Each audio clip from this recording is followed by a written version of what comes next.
Hello and welcome to the How Not to Screw Up Your Kids podcast, the bucket emptying episodes. So pour yourself a cuppa, find a comfy seat and enjoy the conversation. I'm your host, Dr. Mary Hand, psychologist and parenting expert.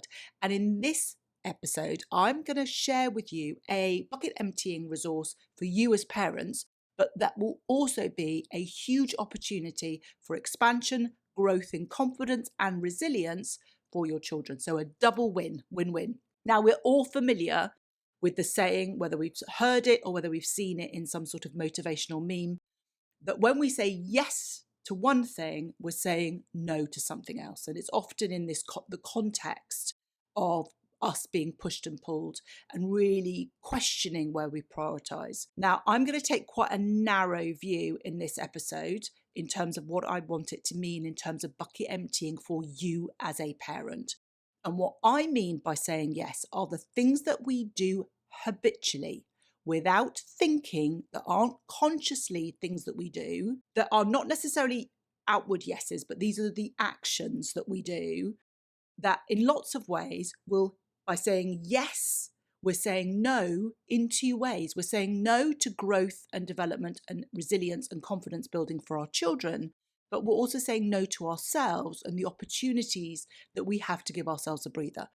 The yeses that I'm talking about are things like preparing our children's book bags, creating snacks, doing their breakfast, making their bed, organising things for them.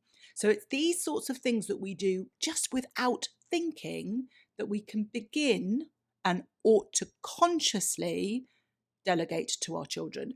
And that doesn't mean that we're being lazy as parents or we're not being nurturing and available for them. What we're actually doing by stepping back is really empowering our children. It's not cliched. It's about giving them the opportunity to take ownership for things. And that's a huge part of building confidence, is that confidence is all about having really profound belief in your ability to perform tasks, to feel that you're capable and competent.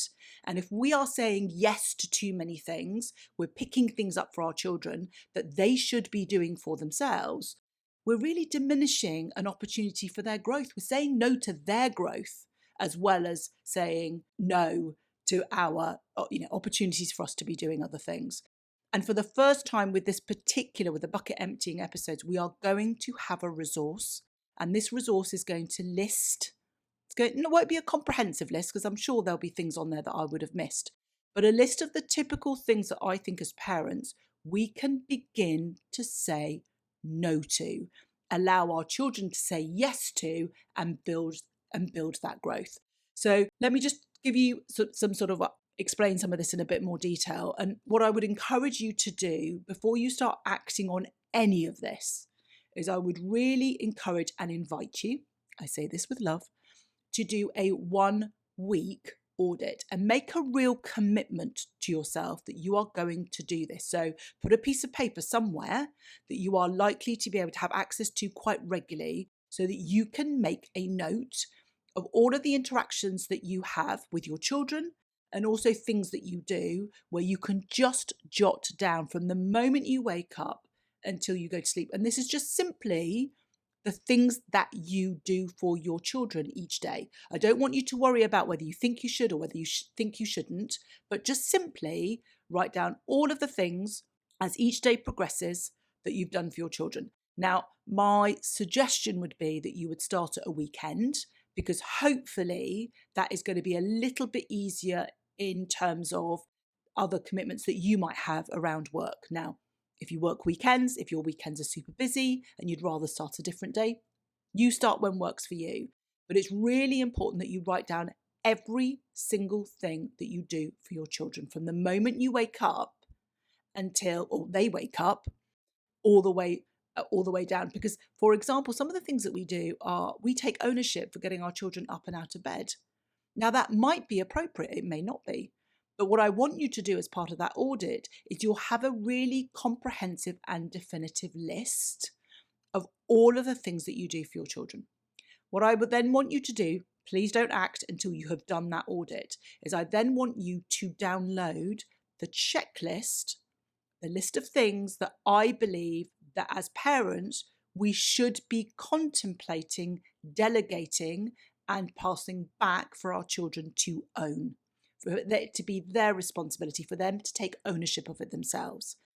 Now, of course, this is all based on ages and stages. I have not put anywhere on that list at this age your child should be able to, because I don't believe in chronological age determining what our children should and shouldn't be able to do. So it really, I want you to be looking at the your list that you do compared to the list that I've written that you may well be able to delegate based on where's your child at. So for example, if you have a child or a teen who is supremely anxious about going to school, they don't want to go to school. In fact, they will do anything and everything to avoid going into school because they're overwhelmed for whatever those reasons are.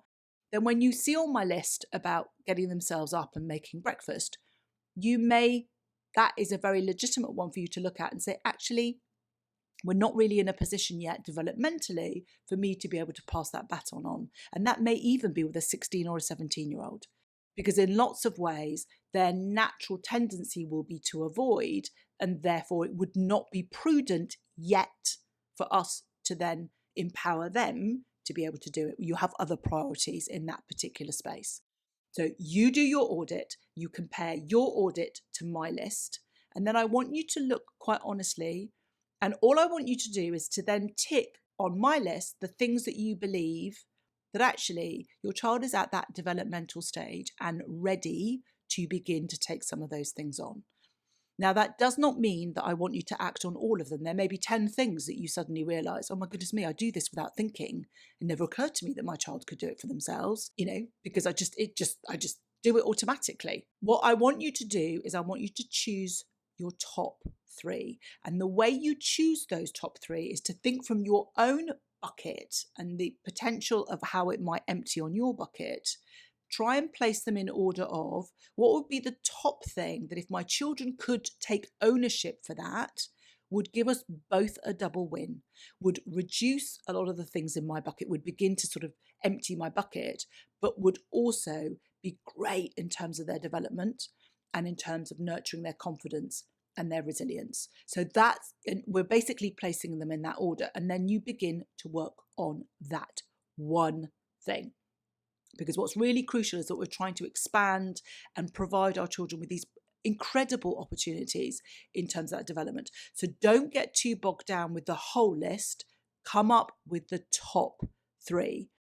All right. And then once you have done that, what's important to then do is to then communicate with our children in terms of, I've noticed that I do this routinely, and I know that actually that probably isn't very helpful for you. And I feel very confident that you are more than capable in doing that. And actually, by me doing it, I'm getting in the way of you being able to be much more independent. So we're then introducing it it's framed not in a way of, oh goodness me, you ungrateful child, I keep doing this and this for you, and therefore I'm passing the buck. It's much more about being able to empower them and then talk that through. What I would say, just as a general caveat, when you're beginning to look at the things that you do from your audit compared to my list, is I just want you to consider some things. My view very much is that children, once they're able to move around independently, as in, you could be listening to this podcast episode with really, really young children. What we expect from our children creates their reality, and where parents have high expectations, and I really want to qualify what I mean by high expectations. This isn't unrealistic expectations, but when we approach any request that we make from our children, when we approach any aspect of their lives with an unwavering belief in their capability, given the right support, then our children are capable of anything and everything. Genuinely. Unbelievable things. When we diminish that expectation, when we sort of think, well, oh, little Sophie's not capable of that, and oh, Jack needs this, he's sensitive, and Sophie's a bit bullish, and whatever that we do them a massive disservice. Whatever challenges we may see with our children, whatever limitations we might believe that our children have, does not stop us from expecting great things and being supremely confident that with the right scaffolding, with the right level of support, they can do anything. So when you're looking at those two lists, your audit and also the things that I think that children are more than capable of, please try and view those with a real open mind. It may be that your child can't do that yet, but it may be that they can't do it yet because you've simply not expected them to do it. So, there are children, and because I have seen this, I've seen it within the membership, I've seen it with the families that I work with, I've seen it in the schools that I've worked in as well, that when we expect children to be able to do things, 3-year-olds can put their dirty laundry in a laundry basket and then periodically bring it downstairs to put in the washing machine. They don't do it because we don't expect them to do it. But when we expect them to do it, they do it. So I just want you to really focus from that perspective of parking any limitations that you believe your children may have and really venture into that world of, if I had unwavering belief in my child, despite any limitations that I believe that they have, when I look at Mary Hand's list, what could I realistically expect my children to do? And then pick your top 3. So I hope you find this helpful, because I think it would make a massive difference to emptying your bucket, because these are tasks that we just do because we think that that's our role as parents. Whereas actually, when we periodically look at this developmentally, could I be expecting more from my child? Could I be helping build their confidence and resilience by not doing things for them? It's a huge win-win. So I hope you find that helpful. If you do, I would be eternally grateful, as always, if you could like, follow, rate, and review this podcast so that others can find us and we can spread the love. So until next time.